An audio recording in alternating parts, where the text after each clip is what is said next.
မဟုတ်ဘူးအဲ့ဒါပါကြီးလေအိုးဖျားကြီးအဲ့ဒါငါ့ကိုခေါ်သွားတော့မယ်တော်သေးလို့ तू ငါ့ကိုမတွေ့တော့ဘူးအာဒီနေရာကဘယ်လိုနေရာကြီးလဲ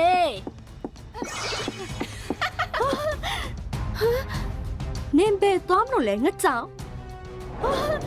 ဟိုး fairy tale ကို subscribe လုပ်လို့ပြောနေတယ်လေ ကျမတို့လို့ စန်ဒီ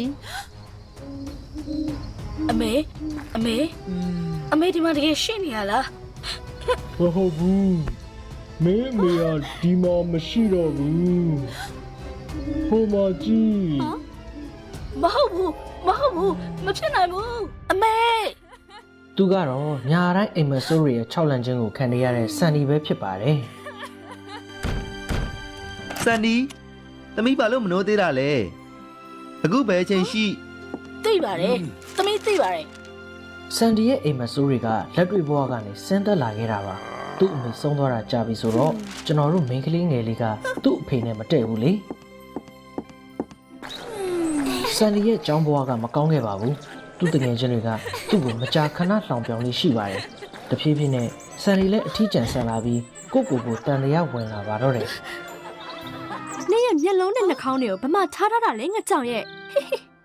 ဆန်ဒီရဲ့ဘဝကလက်တွေ့မှာရောသူ့ရဲ့အိမ်မဆိုးတွေထဲမှာပါဝင်တော့ဝင်ဖို့ဖြစ်လာခဲ့တယ်လေအဲ့ဒီကံကြမ္မာနှင်းကြောင်တာမဟုတ်ခင်သူ့ရဲ့ဘဝကထာဝရတည်မြဲသွားမယ့်ပုံရပါတယ်တော်ဝင်အကပြန်ပွဲတစ်ခုကြီးညာဖို့ဆန်ဒီရဲ့ကျောင်းကိုတော်ဝင်တန်တမန်တယောက်ရောက်လာပါတယ်ကားခုံချင်းမှာတဘာဝကြအရေးချင်းရှိပြီးဒါကဆန်ဒီအတွက်သူ့ရဲ့စိတ်မလုံခြုံမှုတွေကနေလွတ်မြောက်ဖို့အခွင့်အရေးပဲလေကံမကောင်းစွာပဲဆန်ဒီကအခွင့်အရေးကိုစုပ်ကိုင်မှုအရန်ကြောက်နေခဲ့ပါတယ်ကြည့်ပါအောင်ငါရဲ့ငါကြောင်လေးဘာတွေလုပ်ဖို့ကြံစီနေတာလဲဆိုတာ ကောင်မလေးကရှက်ရွံ့မှုနဲ့တန်တရားစိတ်ကိုသူ့ကိုထိန်းချုပ်ဖို့အခွင့်ပေးနေခဲ့တယ်လေအဲ့ဒီညမှာထုံးစံအတိုင်းဆန်တွေကအိမ်မဆိုးတစ်ခုနဲ့ကြုံတွေ့ရမှာပါဒါပေမဲ့ဒီတစ်ခါတော့မဟုတ်ပါဘူး ထားတော့မင်္ဂလေးထားတော့ ဆန်တွေကသူတစ်ခါမှမကြုံဘူးတဲ့ထူးဆန်းတဲ့အိမ်မက်တစ်ခုကိုမက်ခဲ့တာပါ ငါဘာမှလဲပြီးတော့နင်ကဘာလုပ်လဲ ဂျားအိမ်မက်ကပါပေါ့ပြီးတော့ငါဘာကူလေအိမ်မစားတဲ့သူပေါ့မင်းရဲ့အိမ်မဆိုးတွေအားလုံးငါဝါမြုံလိုက်ပြီလက်တွေ့ဘအိမ်မက်တွေကိုဖန်တီးနိုင်တယ်ပြီးတော့လူတွေကသူတို့ရဲ့ကိုယ်ပိုင်အိမ်မက်တွေကိုဖန်တီးကြတာအဲ့ဒါကြောင့်မင်းအိမ်မဆိုးမှတ်နေတာငါမင်းကိုလက်ဆောင်တစ်ခုပေးစရာရှိတယ် ဆန်ဒီကင်ဆောင်ထားတဲ့အရာကအိမ်မက်သေးအိပ်ပဲဖြစ်ပါတယ်သူတို့ကလူတွေကိုသူတို့ရဲ့ဆန္ဒတွေနဲ့အညီအိမ်မက်တွေကိုပြုပြင်ပြောင်းလဲနိုင်စေတယ်လေတခုတည်းတဲ့ကန့်သက်ချက်ကသူတို့ရဲ့စိတ်ကူးနိုင်စွမ်းပါပဲအခုတော့ဆန်ဒီကဝမ်းနည်းမှုတွေပြည့်နှက်နေတဲ့သူ့ရဲ့နေကင်းဘက်ဘဝနဲ့လုံးဝမတူပဲသူ့ရဲ့အိမ်မက်ထဲမှာလှပတဲ့အရာတွေကိုဖန်တီးနိုင်ခဲ့ပါပြီ တက်လက်တစ်ဆော့စာတော့ပြစ်လိုက်မင်းလွတ်ချင်တာတွေကိုတွေးပြီးရင်မင်းရဲ့စိုးရိမ်မှုတွေပြတ်ခွေသွားလိမ့်မယ်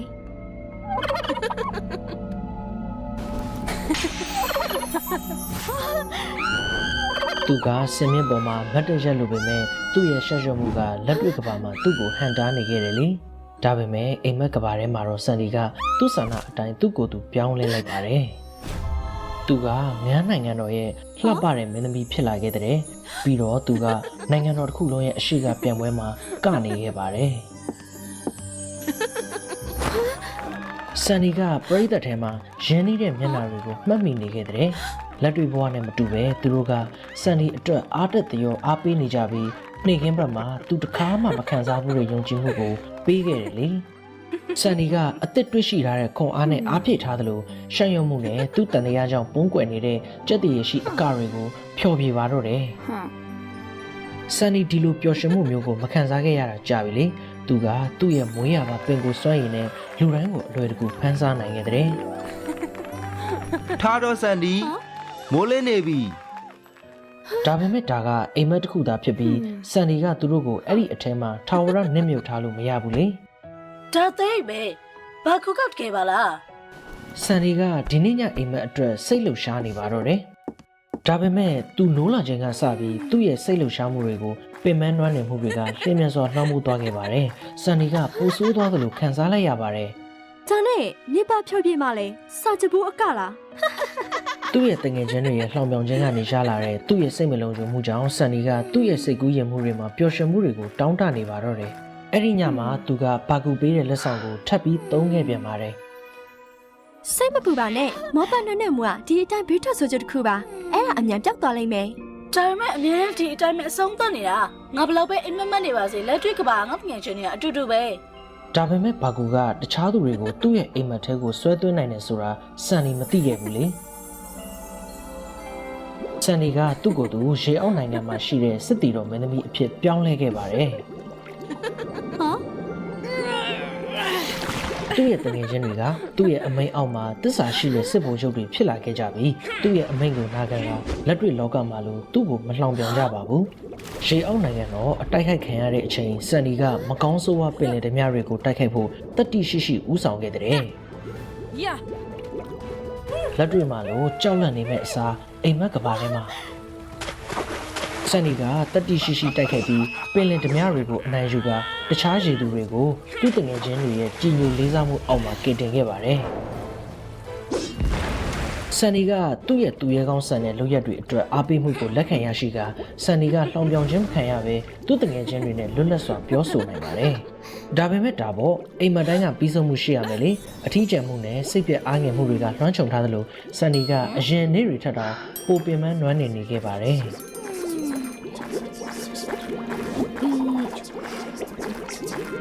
အရန်ထူးဆန်းတာတစ်ခုရှိနေခဲ့ပါတယ်။စန်နီရဲ့တငယ်ချင်းတွေကသူ့ကိုမလှောင်ပြောင်ကြတော့ပဲအိမ်မက်ကြောင့်သူနဲ့ဆက်ဆံဖို့ကြောက်လန့်တုန်ဆိုင်သွားခဲ့ကြတဲ့။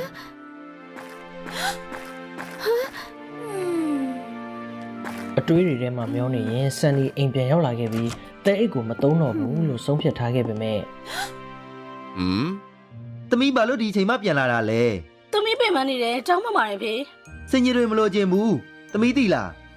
အဖေဘာလို့ဒီလိုဖြစ်နေရတာလဲအဖေသမီးကိုတယောက်တည်းထထားလို့မရဘူးလားအမေဆိုဒီလိုတစ်ခါမှမလုပ်ဘူးအဖေဘာမှနားမလဲဘူး အဲ့ဒီညမှာစန်နီကလက်တွေ့ကဘာရဲ့နာကျင်မှုကိုမေ့ပြောက်ဖို့တဲအိတ်ကိုအသုံးပြုပြန်ပါတယ်။သူကတက်တက်နိုင်ငံတော်မှာလှပတဲ့မင်းသမီးလေးဖြစ်လာခဲ့တယ်လေ။စန်နီကတစ္ဆာရှိအစေခံတွေရဲ့ဝန်းရံမှုနဲ့အတူချမ်းသာတဲ့ဘဝနဲ့နေထိုင်ခဲ့ပါတယ်။သူလိုချင်တာမှန်သမျှအကုန်ရပြီးဒီအိမ်မက်ထဲမှာဘာချွင်းချမ်းမှမရှိဘူးလေ။ဒါပေမဲ့အရေးကြီးဆုံးကဒီအိမ်မက်ထဲမှာစန်နီကနှွေးထွေးတဲ့မိသားစုလေးကိုပိုင်ဆိုင်ထားပါတယ်။ပြီးတော့ဘာကူကသူ့အဖေကိုလည်းအိမ်မက်ထဲခေါ်ခဲ့တယ်။ကွယ်လွန်သူမိခင်ကိုဖန်တီးဖို့သူ့တဲအကိုတော့အသုံးပြုခဲ့ပါသေးတယ် ဒီလိုစားကောင်းတော့ဖွယ်တွေမစားရတာတော့ကြာပြီ မင်းပြတ်နေတယ်မလားမင်းကလေး ။ဘာကူကပူကြီးပြီးပူထူးခြားလာတယ်လို့ပါပဲ။ဒါပေမဲ့စန်နီကတော့ဘာကူရဲ့ပြောင်းလဲမှုတွေကိုဂရုမစိုက်ဘဲအိမ်မက်ရဲ့ပျော်ရွှင်မှုထဲမှာပဲနစ်မြုပ်နေခဲ့တယ်လေ။ စန်ဒီသမီးဒါကပါလဲ သမီးအပေါ်ထားတဲ့အဖေရဲ့ချစ်ချင်းမြတ်တာကစန်လီရဲ့အဖေကိုဘာကူရဲ့ထင်ချုံမှုကနေဆွဲထုတ်ခဲ့တယ်လေ ဒါကိုပြောနေကြတာကြာပြီဒီဘလူးကအိမ်မက်တွေကိုဝမ်းမြော်လိုက်မယ်လို့အဖေကြားဘူးတယ်မျောလင်းချက်တွေပျော်ရွှင်မှုတွေကိုတောင်မှပေါ့ အဲ့ဒါကသမီးကိုပျော်ရွှင်မှုပေးတယ်အဖေမလုပ်ပေးနိုင်တဲ့အရာပေါ့အဖေကသမီးရဲ့အိမ်မက်ထဲမှာလာပြီးထိန်းချုပ်နေတယ်သမီးအဖေကိုမတွေ့ချင်တော့ဘူး တဲအိတ်နဲ့ဘလူးကစန်ဒီရဲ့ဆန္ဒကိုကြားလိုက်တဲ့နောက်တစ်နေ့မှာစန်ဒီကမောပန်းယုံနဲ့မကစိတ်ပြတ်မှုနဲ့နာကျင်မှုတွေအောက်မှာနိုးလာခဲ့ပါတယ်သူ့အဖေမရှိတာကိုသတိမထားမိပဲသူကြောင်းသွားတက်ခဲ့ပါတယ် ငါတို့ရအခုချိန်ဒီဘာလို့မှောင်နေရလဲ သူ့အဖေကမနှင်းညကလေးကအိပ်ပျော်နေခဲ့တာပါစန်ဒီကဘလောက်ပဲခေါ်နေပါစေထာဝရပျောက်ကွယ်သွားတယ်လို့မျိုးနှက်ဆိုင်စွာအိပ်နေခဲ့တဲ့စန်လီကဘာကူရဲ့ထူးဆန်းတဲ့အပြုအမူနဲ့မင်းညာကအိမ်မက်ထဲမှာသူ့ရဲ့စကားတွေကိုရုတ်တရက်သတိရသွားခဲ့ပါတယ်။ဒါကအကြောင်းပြချက်ဖြစ်နိုင်တယ်လေ။ပင်မနေပေမဲ့စန်လီကနောက်ဆုံးအကြိမ်အိမ်မက်ထဲကိုဝင်ဖို့တဲအိတ်ကိုအသုံးပြုဖို့ဆုံးဖြတ်လိုက်ပါတယ်။နောက်ဆုံးအကြိမ်ပေါ့။အိမ်မက်ထဲမှာသူ့အဖေကိုအမြန်ရှာတွေ့သွားခဲ့ပါတယ်။ပြီးတော့သူအရန်ရင်းနေတဲ့သူတယောက်နဲ့အတူပေါ့ ရှင်ဘာလို့ဒီလောက်တင်းကျပ်နေတာလဲစန်ဒီကကလေးပဲရှိသေးတာကို ငါတင်းကျပ်ရမယ်ငါသူ့ကိုတတ်မာစေခြင်းနဲ့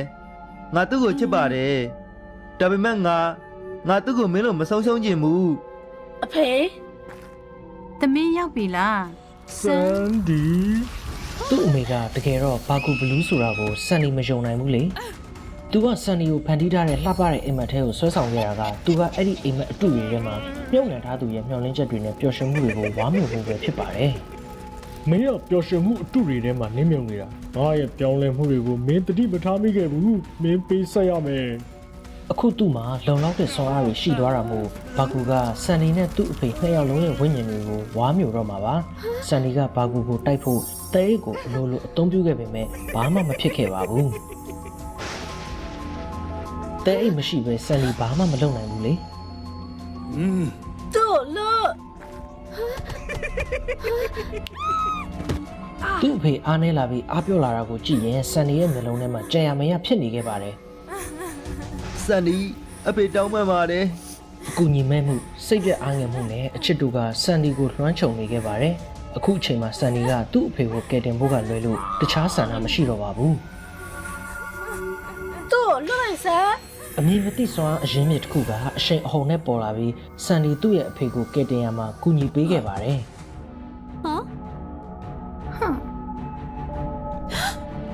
ဟုတ်သားပဲဒါကအိမ်မက်ပဲငါဘာမဆိုလုံနိုင်တယ်ငါအိမ်မက်ငါကိုယ်ပိုင်အိမ်မက်တွေကိုဖန်တီးနိုင်တဲ့နေရာပဲ ဆန်ဒီရဲ့စိတ်ဆန္ဒကထူးထူးခြားခြားအားကောင်းလာခဲ့ပါတယ်သူကကြက်တည်ရှိတဲ့ငန်းမင်းသမီးလေးအဖြစ်ကိုပြောင်းလဲလိုက်ပြီးဘလူးကြီးကိုတွန်းလှန်ဖို့ဆွမ်းမက်ဖွဲ့ကောင်းတဲ့ဘယ်လေးအကောက်ကိုကခဲ့တဲ့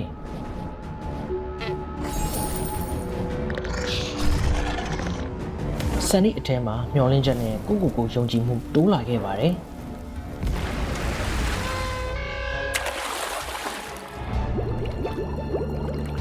သူကရှေသူမအဖြစ်ကိုဆက်လက်ပြောင်းလဲသွားပြီးပင်လယ်ရဲ့ဆွမ်းအားကိုအသုံးချခဲ့ပါတယ်ဆန်နီရဲ့ဆူနာမီကဘာကူကိုဖြိုခွင်းခဲ့ပြီးသူ့ရဲ့နေရာကိုပြန်ပို့လိုက်ပါတယ်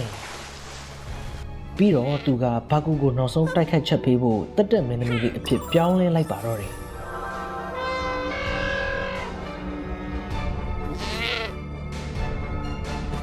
အဲ့ဒါကိုယူစမ်း စန်ဒီသမီး သူဘာကူကိုအနိုင်ရပြီးနောက်ဆန်ဒီရဲ့အဖေကပြန်လဲကောင်းမွန်လာခဲ့တယ်လေအဲ့ဒီအချိန်မှာအိမ်မက်သိပိုင်ရှင်အစ်စ်ပေါ်လာခဲ့တဲ့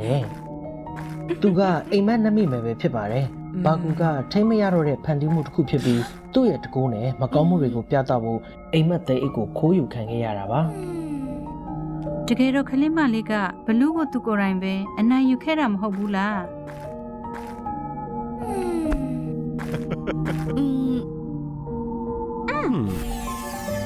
ဆန်နီနဲ့သူ့ရဲ့အဖေကဘာကူကတကယ်တော့ဆန်နီရဲ့အမေမှန်မသိလိုက်ပဲအိမ်မက်ထဲကနေထွက်သွားခဲ့တဲ့